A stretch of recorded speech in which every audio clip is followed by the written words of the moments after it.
Lori is my name, and I am 31 years old at this point. Currently, I reside in the same house as my husband, Nick, as well as his mother and father. It is difficult for me to live here. As a result of a disorder known as total mutism, I am completely incapable of communicating verbally. Stress was the initial cause of this problem, and sadly, residing in this location just makes things worse going forward. It began today just like any other day would. My sister-in-law stormed into the room while yelling in a high-pitched voice. She cast a questioning glance in Nick's direction and questioned, "Who is supposed to protect Lori?" Nick paused, unsure of what to say, and he hesitated. She struck him across the face with a smack before he had a chance to utter a single word. "Don't just stand there saying, Answer me," she said to herself. "It's me," Nick stutteringly said in a hurry. "The responsibility of protecting her lies with me. No, I'm sorry." I did not speak while I stood there, observing the unfolding of the scene. Despite my want to speak up, I was unable to do so. Since I was unable to defend myself or even communicate my thoughts, I have been living in this state for a considerable amount of time. There are times when I have the sensation that I am not seen, as if I am nothing more than a shadow in this house. It is a challenge to live with my husband's parents. It is not uncommon for my mother-in-law to remind me of how much of a hardship I create. "You can't even talk," she has a tendency to say with a frustrated tone. "You are such a bothersome presence." What kind of a wife's inability to communicate even exists? Despite the fact that her words are hurtful, I am unable to respond to them, so I simply lower my head and continue on with my day. I was in the kitchen preparing supper tonight, just like I do every night with my family. Even though I will never receive any recognition for my contributions, cooking is one of the few things I can do to make a difference. It seems as though my mother-in-law is the one who is responsible for everything. Upon Nick's arrival at the house, she smiled warmly and greeted him, noting that supper was already prepared. Isn't that simply a wonderful aroma? Nick flashed a grin and remarked, "It has a wonderful aroma." Is it going to be curry tonight? I can't contain my hunger. However, my mother-in-law continued by saying, "Don't let the stench cause you to be fooled. There is no way to tell what is contained within it. Just to be on the safe side, I best give it a try first." Her words were painful. Even when it comes to something as straightforward as cooking, she consistently gives the impression that I cannot be trusted. It is not unusual for Nick to refrain from defending me. He never does. After his mother provided her blessing, he only sat down at the table and began eating after she granted her consent. As was my custom, I served everyone in a modest manner, and then I sat down in the far corner of the table and ate my own dinner in complete solitude. Nobody took attention to me. I was not thanked by anyone. At other times, I find myself daydreaming about leaving this house and beginning my life somewhere else. But where would I want to go?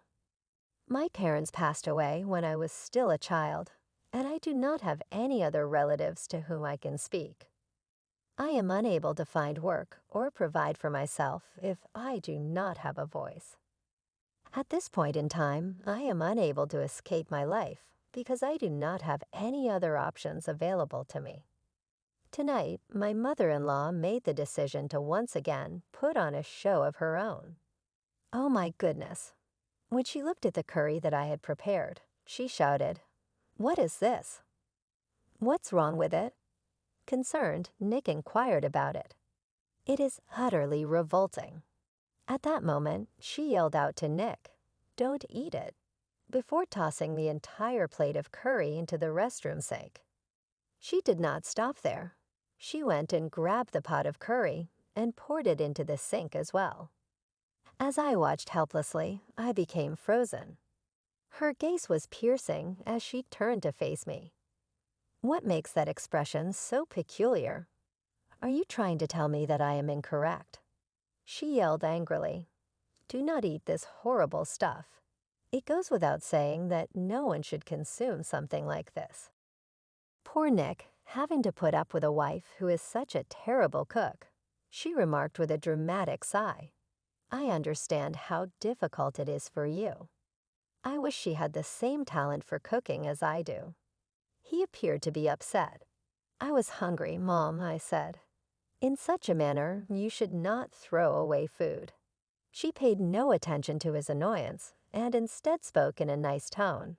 Oh, I know you're such a friendly boy, Nick. But I am not to blame for this. It is Lori's responsibility. Because she cooked something that was so terrible, she is the one who threw away all of the food. Her words were painful. Have I thrown away food? The concept occurred to me. How is it possible for her to blame me when she is the one who discarded it? A sudden illness struck me one day after I had been tolerating this treatment for some weeks. The stress was too much for my body to handle any longer. In my life, Sydney, my sister-in-law, was the one and only person who truly saved me. However, she did pay me a visit on occasion, even though she did not reside with us. My anticipation for her visits was greater than any other aspect of my life. Salutations, Lori. How are you doing right now? A soft question was asked by Sydney as she entered my room. She never failed to be kind and understanding, and she was the only person in the house who appeared to care about me. I gave a feeble smile. Sydney sat next to me, and her presence served as a reassuring reminder that certain members of the family did not treat me in a negative manner. I hope you feel better soon, she replied with a friendly message. I really hope you'll be able to speak again one day. Then she reached into her bag and pulled something out. Oh, by the way, I brought this for you. An invitation to a wedding was included. This was going to be her wedding. Because I was unable to talk, I gave her a warm grin and clapped my hands in her direction. It was my way of applauding her accomplishments. Thank you, Lori, she said, beaming. I met a wonderful man at work. I really want you to come to the wedding. Please make sure you're there, okay? Her words touched me deeply. Sydney had taken time out of her busy life to hand me this invitation personally, and she genuinely wanted me to be part of her special day. That evening, however, my mother-in-law was furious when she found out. Of course we'd be invited to Sydney's wedding, she fumed. But why on earth would she invite Lori? It doesn't make sense. I overheard her words from my room, and they stung just as much as the other things she said about me. Even a happy moment like this couldn't escape her cruelty. But no matter what she said, I decided I would go to the wedding. For once, I wanted to feel included and part of something special. Sydney's kindness reminded me that not everyone thought of me as worthless. The day of Sydney's wedding finally came. I was excited to celebrate this special day for her, but while I was in the bathroom, my mother-in-law and Nick left without me. When I came out, I realized they were gone. They didn't even bother to tell me they were leaving. My heart sank. I couldn't understand why they would treat me this way, especially on such an important day. As I sat in silence, a thought crossed my mind. Why am I still holding on to them? My illness, total mutism, has made me believe I need them to survive, but maybe I don't. There are support centers and organizations that help people with disabilities. Perhaps I could find a job even without being able to talk. Yes, I'll get a divorce. The thought brought me a sense of relief. I couldn't keep living like this, enduring their constant cruelty. But before I left this toxic family for good, I wanted to celebrate Sydney's wedding. She had been so kind to me, and I couldn't miss her special day. Determined, I grabbed my bag and headed to the train station. Once there, I took a cab. I typed the wedding venue's address into my phone and showed it to the driver. He nodded and drove me there. When I arrived, I found a seat quietly among the guests. As soon as my mother-in-law noticed me, her face twisted in annoyance. She rolled her eyes, and Nick laughed under his breath. "What are you doing here?" she hissed. I looked at her silently, unable to respond. "What's that look for?" she snapped. "You can't talk, so now you're giving me some kind of attitude. You've got such a twisted personality. You weren't even supposed to be here, so we left you behind. And yet here you are, ruining the day. What a pain." Before she could continue, a relative nearby intervened. "Oh, come on, that's enough. She's here now. Let's all focus on celebrating Sydney's new life. Look, the ceremony is about to start." I ignored my mother-in-law's cruel words and focused on the reason I was there, Sydney. She looked stunning in her wedding dress, her face glowing with happiness. Seeing her so radiant made me smile. This was her day, and I wouldn't let anyone ruin it for her, not even my in-laws. Sitting there, I made up my mind. This was the last time I would endure their cruelty. After the wedding, I would take steps to build a new life for myself, one where I could find peace and dignity. But for now, I pushed those thoughts aside and focused on Sydney's joy. Her happiness was worth it. As I watched my sister-in-law during the wedding, I couldn't help but admire her. She looked so beautiful and happy that, for a moment, I forgot about my mother-in-law and husband. The warmth and joy in the room made me feel at ease, even if just for a little while. After the candlelight ceremony, there was a short break, so I decided to approach Sydney, my sister-in-law. I smiled at her and clapped my hands softly to show my admiration.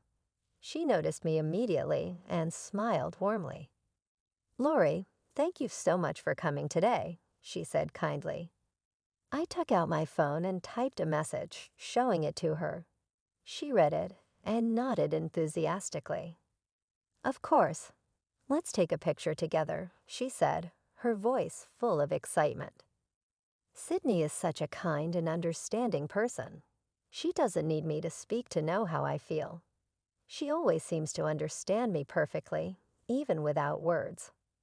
Her warmth and empathy are things I've rarely experienced in this family. It made me happy to share this moment with her. As we talked, some of her friends came over to the table. I bowed politely and returned to my seat, not wanting to take up too much of her time. But as I sat down, my mother-in-law appeared in front of me with a glass of wine in her hand. She looked straight into my eyes and then, without warning, poured the wine upside down onto my chair. I stared at her in shock. What is she doing? She smirked and said mockingly, "Oh no, I spilled my wine." "What a shame. I guess there's no seat for you now. You should just go home." Before I could react, some staff members rushed over to bring me a new chair, but my mother-in-law waved them away. "Don't bother. She's leaving anyway. Go back to your other tasks," she said coldly. My husband stood nearby, laughing quietly. He didn't even try to stop her or defend me. I felt humiliated and angry. All I wanted was to celebrate Sydney's special day. That was the only reason I came. I realized I had done what I came for, and there was no reason for me to stay any longer. I turned my back on them and started walking toward the exit. Before I could leave, I felt a hand grab my arm. I turned to see Sydney standing there, her face full of concern. "Wait a minute," she said softly. Seeing the desperate look in her eyes, I couldn't hold back my tears anymore. They started flowing uncontrollably. "It's okay," she said, pulling me into a gentle hug. "I'm so sorry, Lori. I didn't realize what was happening." Before letting go of me, she turned her attention to my mother-in-law and Nick. Her expression changed from gentle to furious as she marched up to them. Without hesitation, she slapped Nick hard across the face. "Nick, you're supposed to protect Lori," she yelled. Nick stammered, Sydney didn't let him finish. She slapped him again. "Don't you dare say Answer me. Who should protect Lori?" Nick looked down, his voice shaking. "Me. It's me." "I'm sorry. I'm so sorry." "That's right. It's you." "Then what were you doing just now?" "Laughing while your wife was being humiliated," she shouted. Nick mumbled something, but Sydney didn't wait for him to finish. She slapped him again, this time on his other cheek. "I'm sorry. I'm so sorry. I was laughing. I shouldn't have. I'm sorry." Nick cried, his tears falling as he apologized. I watched the scene in disbelief, overwhelmed by Sydney's fierce defense of me. For the first time, someone had stood up for me in this family, and it gave me the courage to believe I deserved better. I couldn't help but laugh a little at my sister-in-law, Sydney's relentless scolding of Nick, and my mother-in-law. But while I found it amusing, Sydney was completely serious. She wasn't just angry, she was standing up for me in a way no one ever had. Every word she said was for my sake, and I felt deeply grateful. She was saying everything I had been holding inside for so long but couldn't express myself. Nick tried to lighten the mood. "Oh, come on. There's no need to be so angry," he said with a nervous laugh. "I was just being a little playful, right, Lori?" I stared at him without reacting. Playful? How could he call what they'd done to me playful? Sydney's voice cut through the tension. "Playful? Lori can't even talk anymore because of you too. Did you ever stop to think about what you've done to her?" My mother-in-law shot me a nasty glare, as if daring me to speak. Of course I couldn't, but Sydney didn't let her off the hook. Sydney laughed bitterly. "Don't even try it. It's obvious you're the ones at fault here. Just look at the situation. It's all you're doing. And now you're trying to act innocent. You're horrible, both of you." Then she turned to me, her tone softening. "Lori, I'll get you a new seat. Please stay until the end of the ceremony. I'll handle these too." True to her word, Sydney had the wedding staff escort my mother-in-law and Nick out of the venue. "I'm sorry for the disturbance," she said to the guests, her voice calm yet firm. "Now that the troublemakers are gone, let's all enjoy the rest of the ceremony." I didn't return to the house after the wedding. Sydney acted quickly, and before the day was over, she had made arrangements for me. She contacted a real estate agent she knew and found me an apartment. It was company housing connected to her husband's business, and she offered it to me rent-free. After confirming my intentions, I told Sydney I wanted a divorce. She didn't hesitate to support me. She found me a lawyer and helped me through every step of the process. With her help, the divorce went smoothly. Sydney also made sure I got what I deserved. She pushed for alimony from both Nick and my mother-in-law. According to the lawyer, they had to pay more than the usual amount because their actions were directly responsible for my illness. Their mistreatment had caused me so much harm, and Sydney made sure they were held accountable. For months after the divorce, my life started to change for the better. While there is no cure for my condition, the symptoms became more manageable. Without the constant stress and cruelty of my in-laws, I began to heal both physically and emotionally. Sydney didn't just save me from a toxic environment, she gave me a new chance at life. I'll always be grateful to her for standing by me when no one else would. Thanks to her, I'm finally free to live a life of my own choosing. I don't know when my symptoms might return, but for now, I feel free. The main source of my stress, my husband and mother-in-law, is no longer in my life. With them gone, I hope the symptoms of my illness never come back. They wanted to see me to apologize, but I refused. I don't ever want to see their faces again or hear their voices. They cause me too much pain, and I've decided to move forward without them. Lori, are you ready? My sister-in-law Sydney called out. Yes, I'm ready, sister, I replied, giving her a nod. Okay, let's go, she said with a smile. I'm starting a new chapter of my life with Sydney and her husband. They've offered me an amazing opportunity. I'm moving to New York to work as a nanny and helper for their family. Sydney is 4 months pregnant, and once the baby is born, she plans to return to work. She needed someone she could trust to help with the baby, and she asked if I would take the job. I agreed without hesitation. Sydney's kindness has changed my life, and I'm excited to support her and her growing family. I'll make sure you're registered as an employee at my husband's company, she had said when we first talked about the idea. That way, we can apply for your visa when the time comes. Thank you so much, I replied, feeling overwhelmed with gratitude.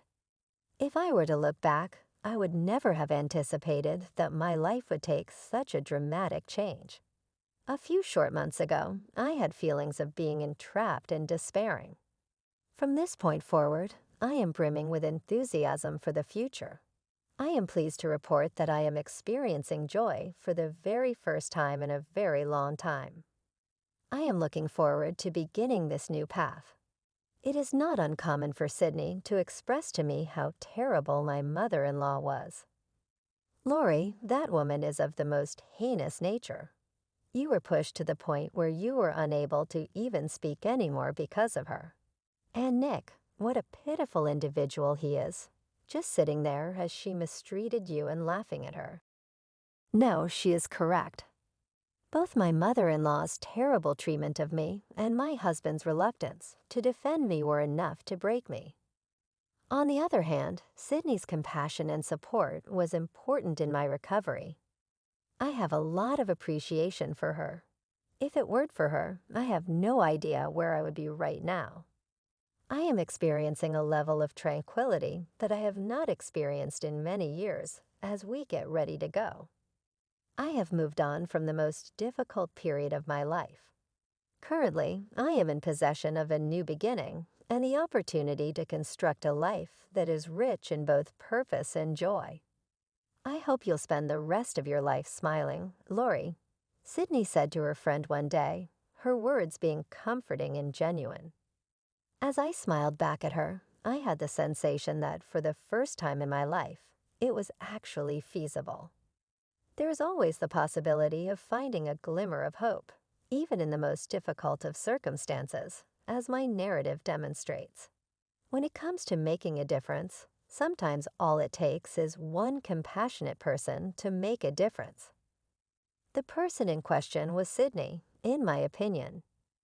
Because of her love and support, I will remain grateful until the end of time. Thank you for taking the time to read my story. If you enjoyed it, I would appreciate it if you would consider subscribing to the channel. I'll see you the next time.